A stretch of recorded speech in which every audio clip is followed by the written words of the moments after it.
Sukacita bisa menjumpai Bapak Ibu Saudara sekalian melalui ibadah dari Gereja Kristen Perjanjian Baru Masa Depan Cerah Semarang melalui online hari ini.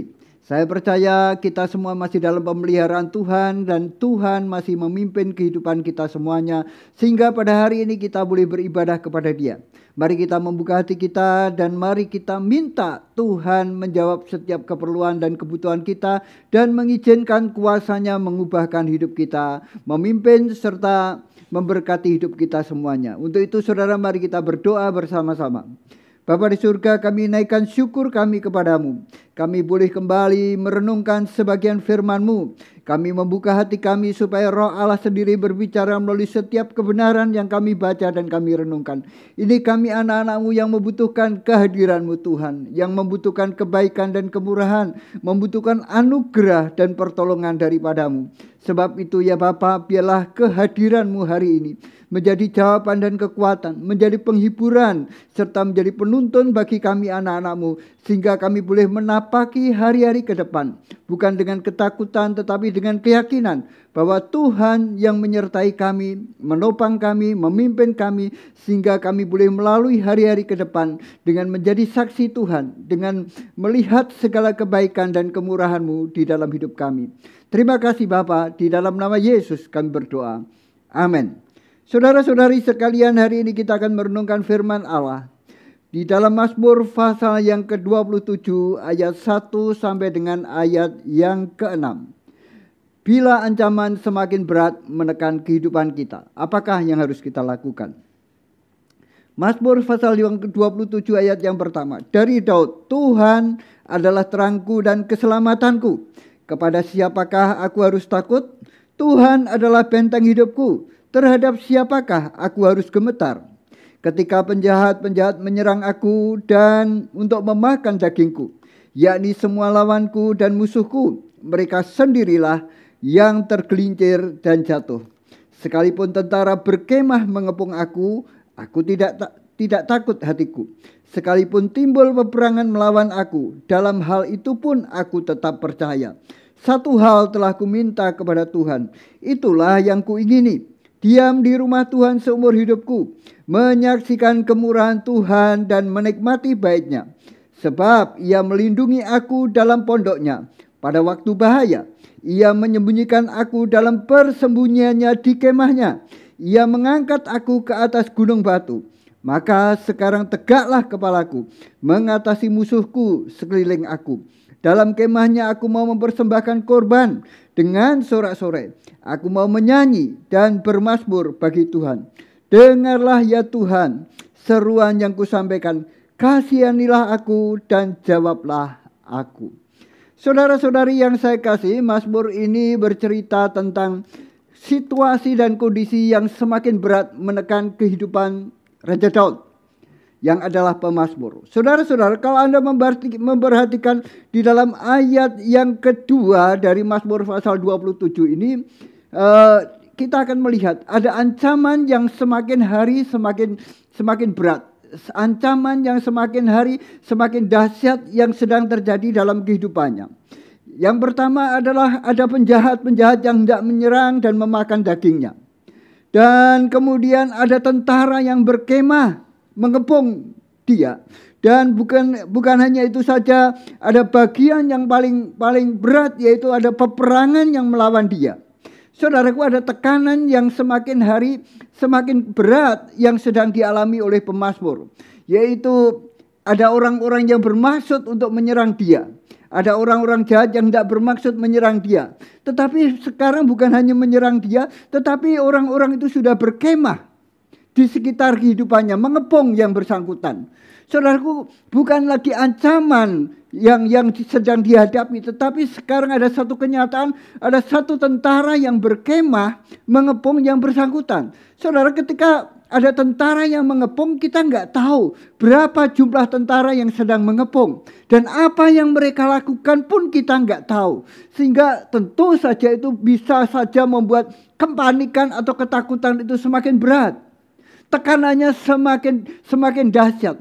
Dan yang ketiga yang sedang dialami oleh pemazmur adalah sekarang mereka bukan hanya sedang mengepung dan berkemah di sekeliling kehidupannya, tetapi mereka sudah mulai melakukan penyerangan. Ada satu peperangan yang dahsyat yang sedang dilancarkan kepada yang bersangkutan. Saudara-saudari yang saya kasih, saudara, bukankah ini adalah satu keadaan yang semakin hari semakin buruk?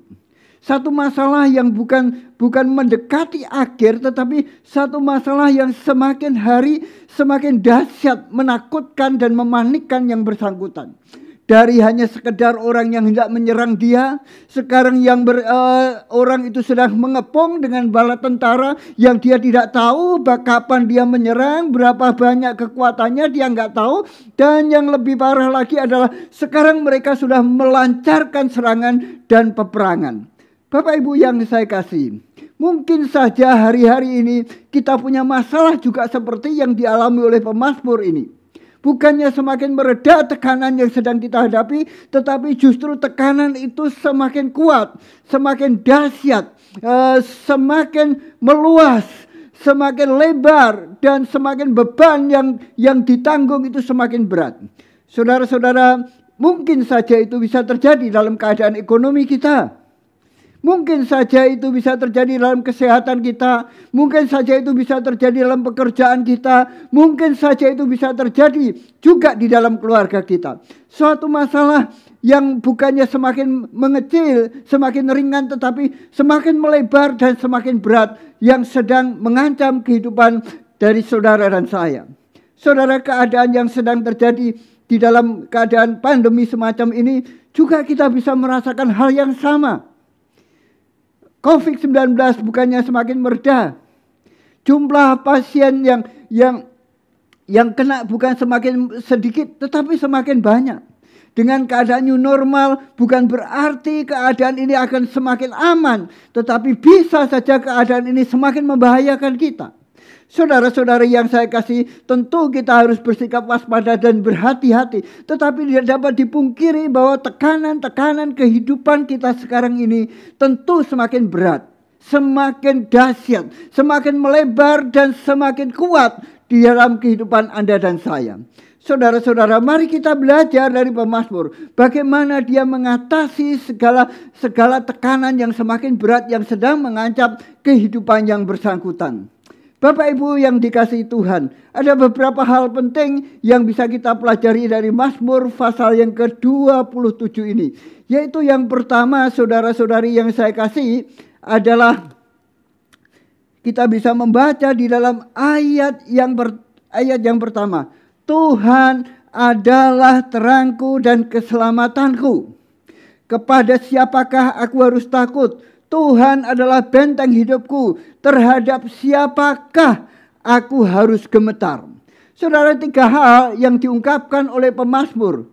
Yaitu yang pertama, dia mengatakan Tuhan itu adalah terangnya. Yang kedua adalah Tuhan itu adalah keselamatannya. Dan yang ketiga adalah Tuhan itu adalah benteng kehidupan yang bersangkutan. Saudara-saudari yang saya kasih, dengan demikian kita dapat melihat satu kejelasan bahwa pemazmur melihat Tuhan itu adalah terang.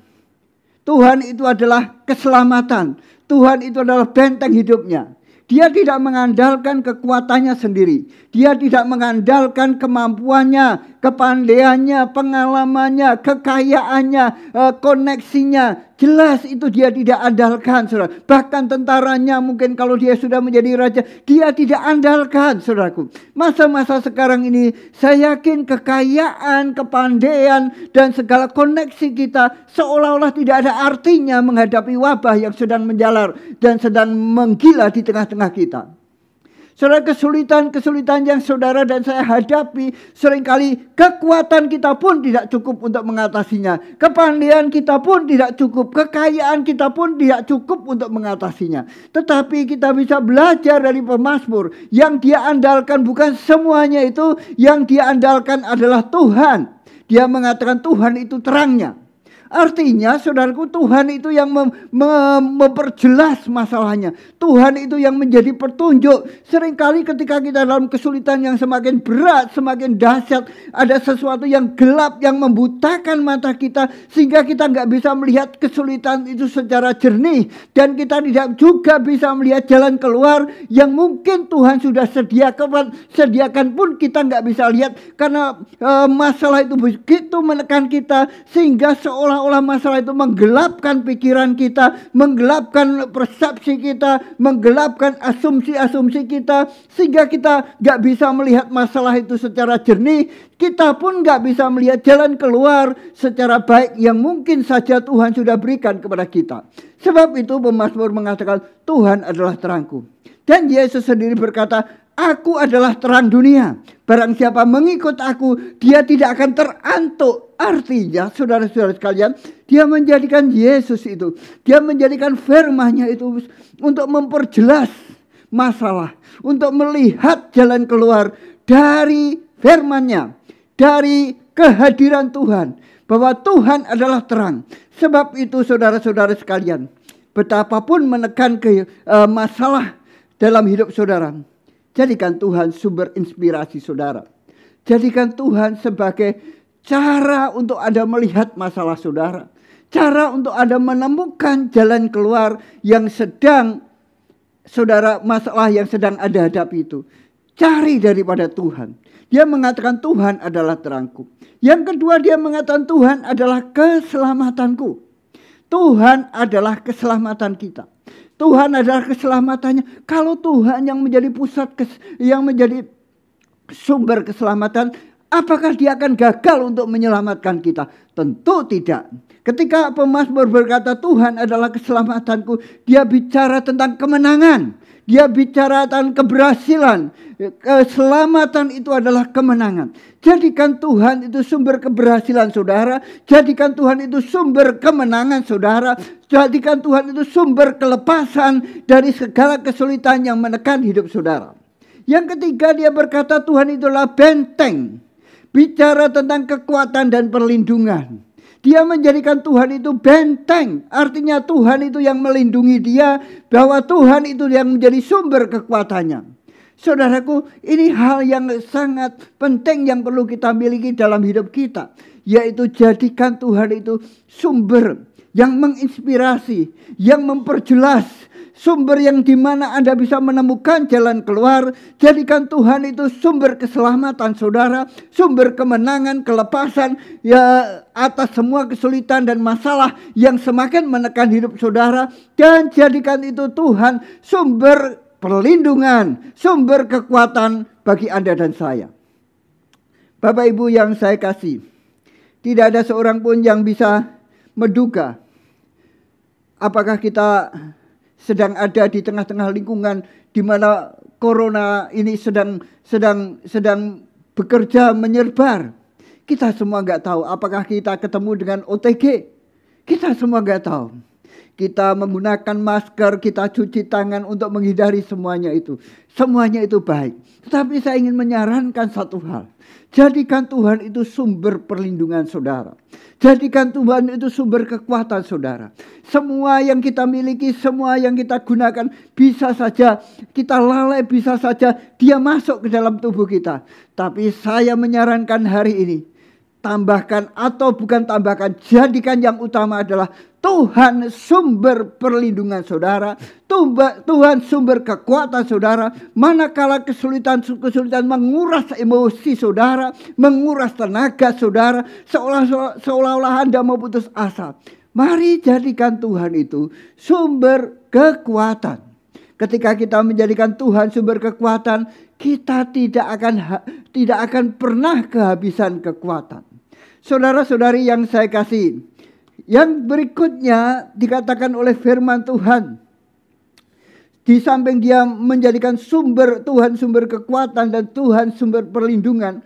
Yang berikutnya kita bisa melihat pemazmur ini mempunyai relasi yang intim dengan Tuhan. Pemazmur ini mempunyai relasi yang intim, yang erat dengan Tuhan. Dia bukan hanya tahu Tuhan itu sumber keselamatan, sumber terang, sumber kekuatan, sumber perlindungan, tetapi dia menjadikan Tuhan itu mempunyai relasi yang sangat erat, sangat intim. Itu yang kita bisa lihat dengan mengatakan Tuhan itu terangku, keselamatanku, benteng hidupku. Dia menjadikan Tuhan itu milik pribadinya. Milik pribadinya ini menunjukkan bahwa dia bukan hanya mengetahui tentang Tuhan. Dia bukan hanya mengetahui bahwa kekuatan Tuhan itu dahsyat, perlindungan Tuhan itu sempurna. Dia bukan hanya mengetahui bahwa Tuhan bisa memberikan keselamatan dan kemenangan. Bukan hanya mengetahui, tetapi dia mengenal. Dia menghayati, dia mengalami semuanya itu. Dan ini menunjukkan bahwa dia mempunyai relasi yang erat dengan Tuhan. Inilah yang perlu kita bangun dalam hidup kita hari-hari ini, saudaraku. Yaitu mempunyai relasi yang sangat dekat, sangat erat, sangat intim dengan Tuhan. Bukankah Yesus sudah mati di atas kayu salib menebus dosa kita? Tidak ada lagi pemisah, tidak ada lagi tempat kudus Tuhan, tempat maha kudus dan halaman. Tetapi kita sebagai anak-anak Tuhan oleh karya penebusan Yesus, kita bisa mempunyai relasi yang semakin hari semakin erat, semakin dekat. Yesus menggambarkan seperti pokok anggur, yang mana ranting-ranting itu menempel pada pokok anggur. Demikianlah relasi itu harus ada dalam hidup saudara, supaya Yesus ada di dalam kita dan kita ada di dalam Dia. Ini relasi yang sangat erat, sangat kuat, sangat intim dengan Tuhan. Sayang sekali, ada banyak orang Kristen, ada banyak anak Tuhan yang tahu bahwa dia harus tinggal di dalam Tuhan, tetapi dia tidak tinggal di dalam Tuhan. Dia hanya sewaktu-waktu tinggal dalam Tuhan. Dia hanya kadang-kala tinggal di dalam Tuhan. Yesus mengatakan kepada kita, tinggallah di dalam Dia senantiasa. Pemazmur berkata, Dia adalah terangku, Dia adalah keselamatanku, Dia adalah benteng hidupku. Artinya, saudara, dia memang benar-benar mempunyai relasi yang sangat erat, sangat dekat dengan Tuhan. Dan itu dipertegas di dalam ayat yang keempat. Pemazmur berkata, satu hal telah kuminta kepada Tuhan, itulah yang kuingini, diam di rumah Tuhan seumur hidupku, menyaksikan kemurahan Tuhan dan menikmati bait-Nya. Saudara, kita nggak akan bisa punya relasi yang intim dengan Tuhan.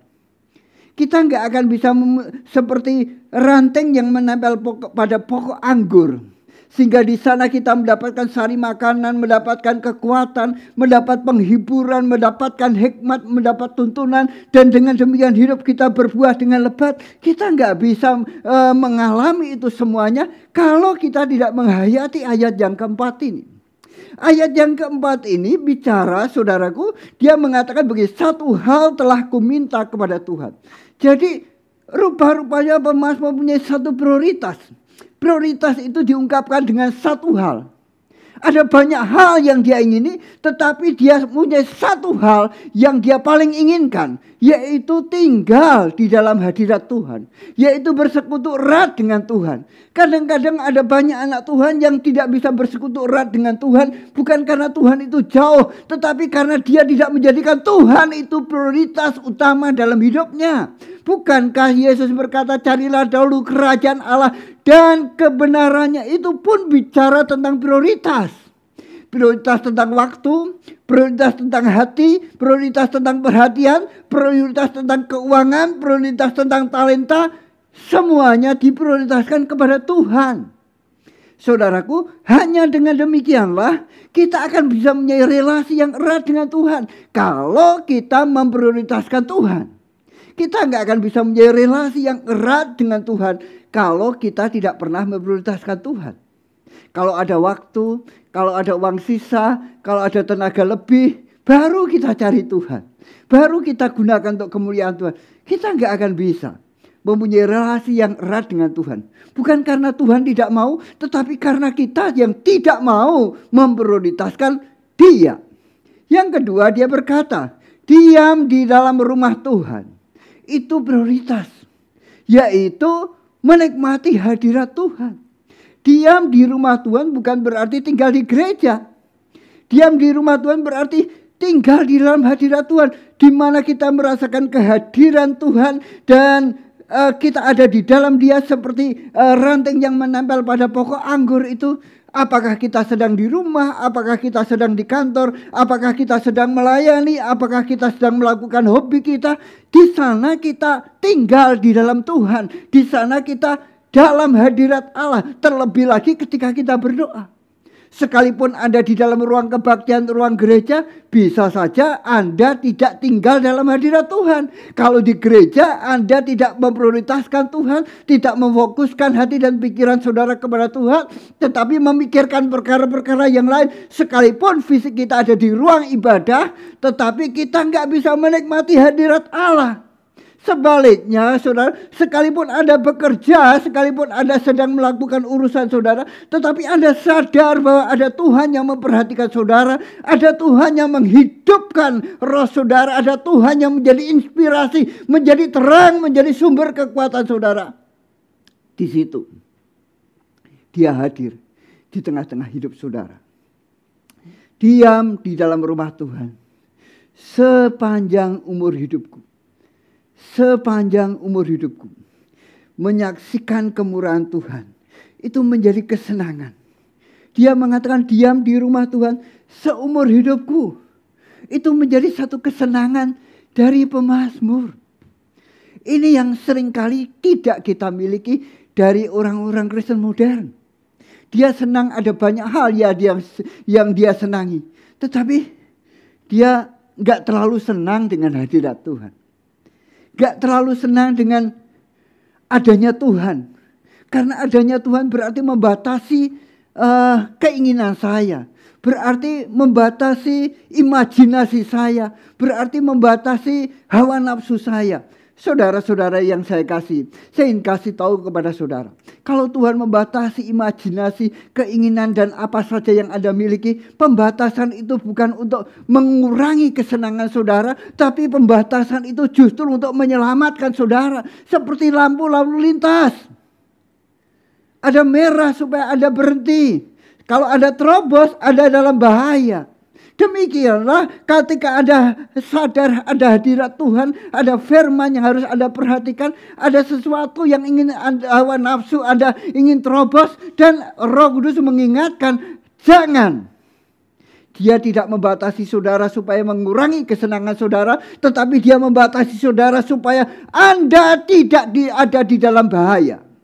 Bapak Ibu yang saya kasih, pemazmur mengatakan, aku senang tinggal dalam hadirat. Aku senang memprioritaskan Tuhan. Aku senang.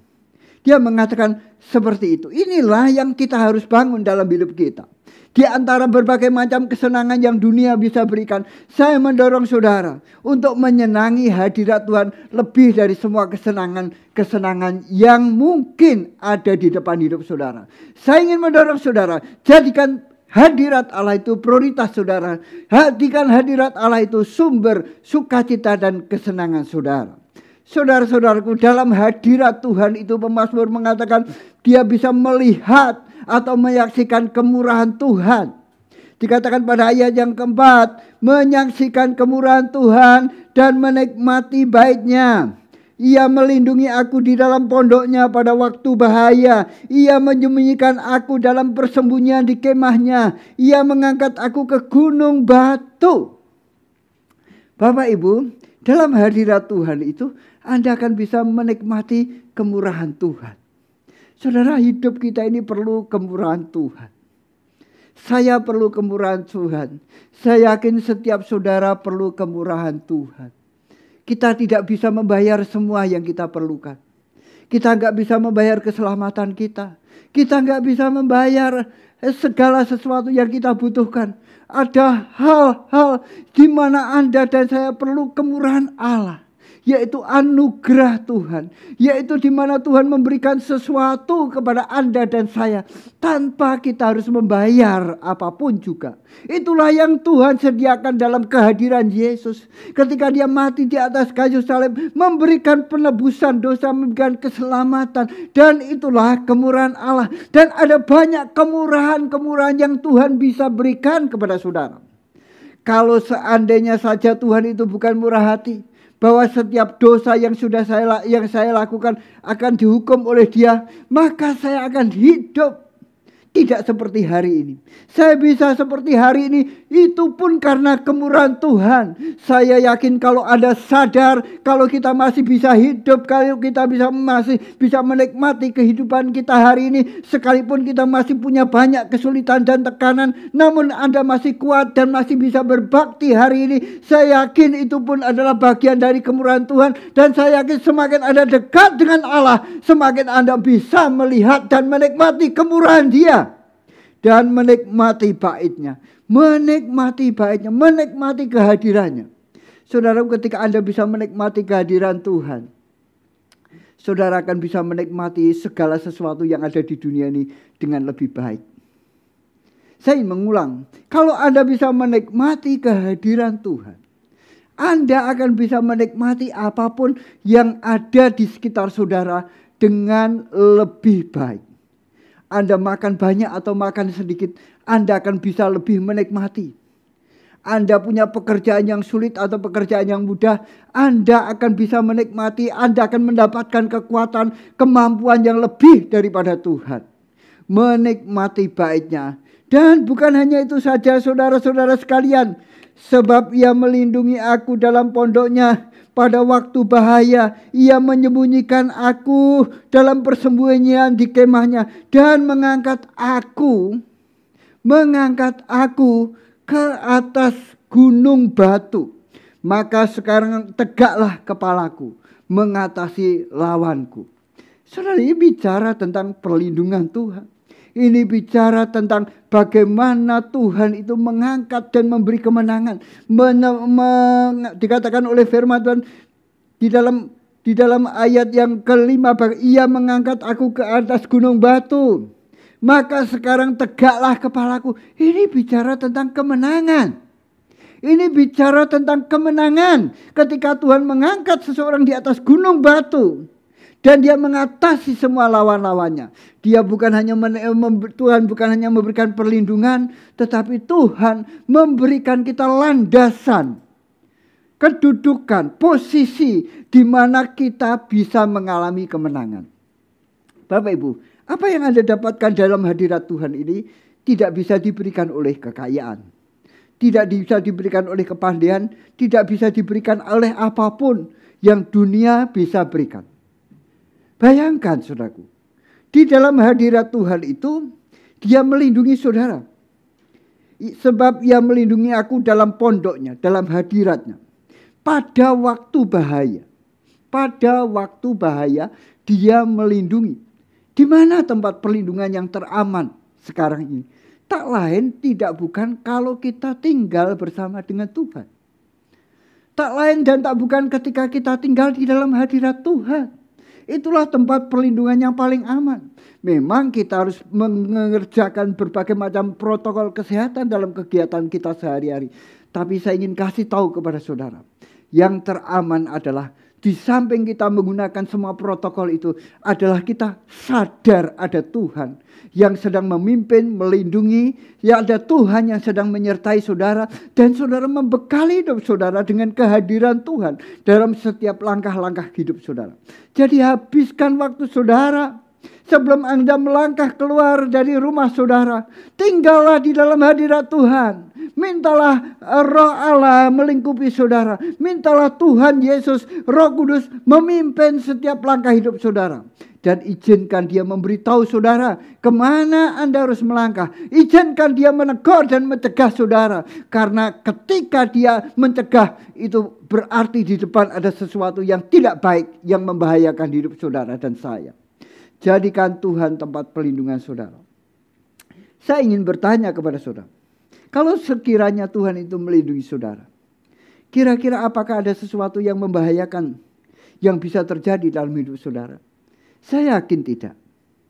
Kalaupun terjadi, pasti Tuhan punya rencana yang lebih indah, lebih dahsyat, yang mungkin hari ini kita tidak ketahui, tetapi pasti Dia akan mengerjakan sesuatu yang lebih indah daripada yang kita dapat bayangkan.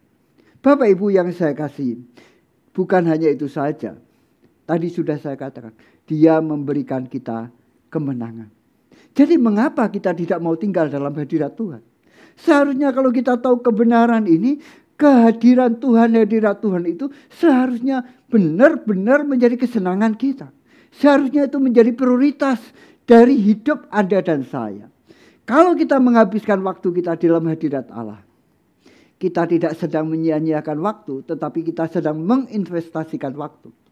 Kalau kita menggunakan tenaga kita, talenta kita untuk cari hadirat Tuhan dan tinggal dalam hadirat Tuhan, itu bukan sesuatu yang sia-sia, tetapi itu satu investasi yang bernilai kekal. Saudara-saudari yang saya kasih, dalam hadiratnya Tuhan itu, gimana sih saya bisa menikmati hadirat Tuhan itu? Itu seringkali yang menjadi pertanyaan kita. Wah, saya tahu hadirat Tuhan itu menjadi perlindungan buat saya. Hadirat Tuhan itu membuat saya mengalami kemurahan Tuhan. Saya tahu hadirat Tuhan itu membuat saya berkemenangan. Tapi bagaimana saya bisa mengalami hadirat Tuhan itu? Saudara-saudari yang saya kasih, dalam Mazmur pasal 27 ayat 6 ini saudaraku, pemazmur sedikit memberikan satu tip kepada kita. Gimana kita bisa menikmati hadirat Tuhan? Dikatakan di dalam ayat yang ke-6 dari Mazmur 27. Aku mau mempersembahkan korban dengan sorak-sorai.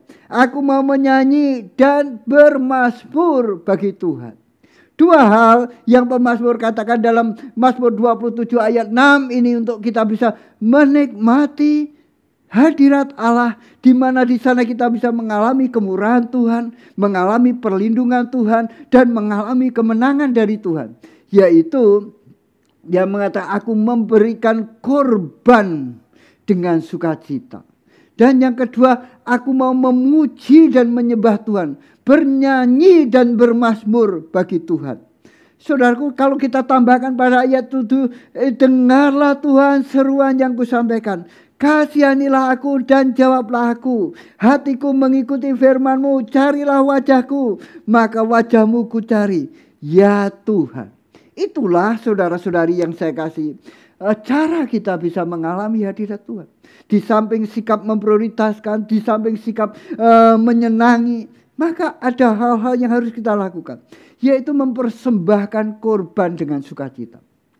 Seringkali kita nggak bisa menikmati hadirat Tuhan karena tidak ada satu persembahan yang kita persembahkan dengan sukacita.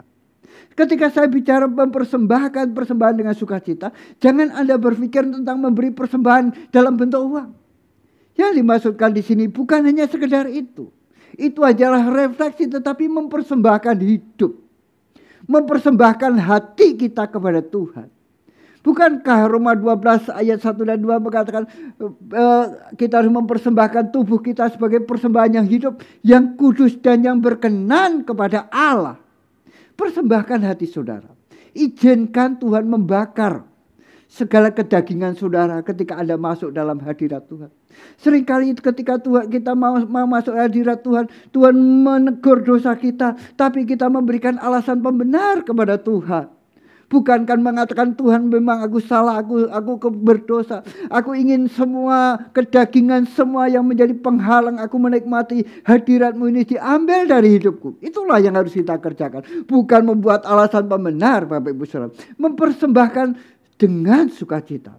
Apa saja yang Tuhan tuntut, persembahkan dengan sukacita. Apakah itu tenaga, apakah itu keuangan, apakah itu keinginan, apakah itu cita-cita, apakah itu perasaan. Kalau Tuhan menuntut, berikan itu dengan sukacita. Anda akan menikmati hadirat Allah kalau Anda mau mempersembahkan apa saja yang Tuhan tuntut dari hidup saudara. Anda berikan kepada Tuhan dengan sukacita. Anda akan menikmati hadirat Allah. Yang berikutnya dia mengatakan, aku akan bernyanyi dan bermazmur bagi Tuhan. Bersorak-sorai bagi Tuhan. Memuji Tuhan. Menyembah Tuhan adalah juga hal yang penting untuk kita bisa mengalami hadirat Tuhan. Berdoa adalah hal yang penting untuk kita bisa mengalami hadirat Allah. Bapak Ibu yang saya kasih, saya ingin mendorong saudara mengisi hari-hari ini, yang dimana tekanan-tekanan hidup yang semakin keras dan dahsyat sedang ada di depan hidup saudara. Saya yakin Anda tidak akan cukup kuat, Anda tidak akan cukup aman, Anda tidak akan cukup mempunyai sumber daya untuk mengalami kemenangan menghadapi masa depan ini. Anda dan saya membutuhkan perlindungan Tuhan, Anda dan saya membutuhkan terang Tuhan, Anda dan saya membutuhkan kemurahan Tuhan. Dan Anda bisa mendapatkan itu ketika kita tinggal di dalam hadirat Allah. Ketika kita menikmati hadirat Tuhan di rumah kita, di tempat kerja kita, dimanapun Anda beraktivitas. Kita menyadari, kita menghargai, kita menghormati adanya Tuhan dan kehadiran Tuhan. Dan kita bisa menjadi kekuatan, penghiburan, dan hikmat di dalam pengambilan keputusan kita semuanya. Bapak Ibu Saudara sekalian, memuji Tuhan, bermazmur bagi Tuhan, mencari Tuhan adalah sarana untuk kita bisa mengalami hadirat Tuhan. Apa akibatnya saudara-saudara sekalian? Jelas kita akan bisa melihat begitu banyak akibat yang kita alami ketika kita memprioritaskan Tuhan, tinggal dalam hadirat Tuhan. Ketika kita menjadikan Tuhan sumber kekuatan, sumber keselamatan dan terang kita. Dikatakan dalam ayat 1 tadi, Tuhan adalah terangku dan keselamatanku. Kepada siapakah aku harus takut? Tidak ada perlu lagi rasa takut yang memanikkan kita. Gak ada lagi rasa takut yang memanikkan kita. Sekalipun ancamannya semakin kuat, semakin dahsyat. Tetapi karena Tuhan sumber terang dan keselamatan kita, pemazmur berkata, aku tidak harus takut. Aku tidak harus takut. Bukan hanya itu saja, saudara-saudara. Ketika penjahat-penjahat menyerang aku untuk memakan dagingku, yakni semua lawanku dan musuhku, mereka sendirilah yang tergelincir dan jatuh. Ketika mereka menyerang kita, mereka sendirilah yang tergelincir dan jatuh. Bukan kita yang tergelincir dan jatuh, tetapi mereka yang mengupayakan kejahatan terhadap saudara, yang menekan hidup saudara, yang menjebak saudara.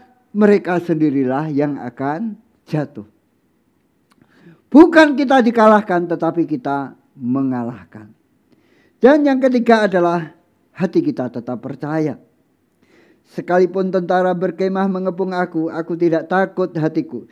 Sekalipun timbul peperangan melawan aku, dalam hal itu pun aku tetap percaya. Ketika musuh setiap serangan-serangan semakin menekan hidup saudara, kita tetap percaya. Kita tetap percaya, bukan semakin panik, tetapi tetap percaya. Sekalipun tekanan hidup ini semakin keras, semakin kuat, semakin melebar, kita tetap percaya bahwa Tuhan sumber kemenangan kita. Bahwa Tuhan menjadi keselamatan bagi kita. Bahwa Tuhan adalah tempat perlindungan Anda dan saya. Bapak Ibu jemaat Tuhan yang saya kasih, hari ini saya ingin mengajak saudara untuk menghadapi hari-hari yang ke depan ini, yang mungkin saja bisa lebih lagi menekan hidup saudara dan saya. Bukan dengan rasa takut dan panik yang berlebihan. Bukan dengan rasa gemetar. Bukan dengan kebimbangan yang semakin dahsyat. Tetapi dengan rasa yang aman. Dengan iman yang semakin teguh. Dengan kekuatan daripada Tuhan. Anda andalkan. Dan mari saudaraku, kita tinggal dalam hadirat Allah. Kita bisa tinggal dalam hadirat Allah. Ketika kita berdoa, ketika kita di rumah, ketika kita dalam perjalanan, ketika kita bekerja, dimanapun kita bisa menikmati hadirat Allah. Kalau kita jadikan Tuhan prioritas utama kita. Kalau kita jadikan Tuhan itu sumber kesenangan kita, sumber kegairahan hidup kita, sumber inspirasi hidup kita, sumber perlindungan kita, dan sumber pemeliharaan hidup kita. Sebab itu saudara-saudaraku, kalau selama ini hidup kita tidak memprioritaskan Tuhan, ini saatnya Tuhan memanggil saudara. Prioritaskan aku dan engkau akan melihat kemurahanku. Jadikan aku pusat kesenanganmu dan engkau akan bisa menikmati segala kesenangan dengan lebih baik. Saudara-saudari sekalian, mari kita rubah prioritas hidup kita. Mari kita rubah selera-selera kita, agar semuanya bersesuaian dengan kehendak Allah, dengan prioritasnya Tuhan. Saya menjamin, berdasarkan firman Allah, Anda akan bisa melihat banyak kemurahan Tuhan.